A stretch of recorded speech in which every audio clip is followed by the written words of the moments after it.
আমরা আমরা বেঁচে নেই।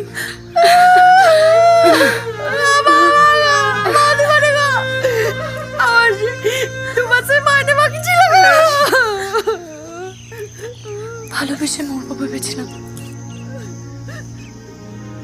মরে ভালোবাসলাম। দাদাকে দেখার আগে অমিত। দেখুন, আমাদের আর কিছু করার নেই, তবে নীলাভর অপেক্ষাটা আপনাদের শেষ হলো। আচ্ছা, আপনারা কি সত্যিই জানেন না যে আপনারা মারা গেছেন? এবং কিভাবে মারা গেছি? সবাই একসাথে ভূত হয়ে আছি মানে আমরা নিশ্চয়ই একসাথেই মারা গেছি, ভূমিকম্প, বন্যা কিংবা মহামারীতে। ও দাদা বাবু, আমিও কি ভূত? জ্ঞান পাপি। অসম্ভব।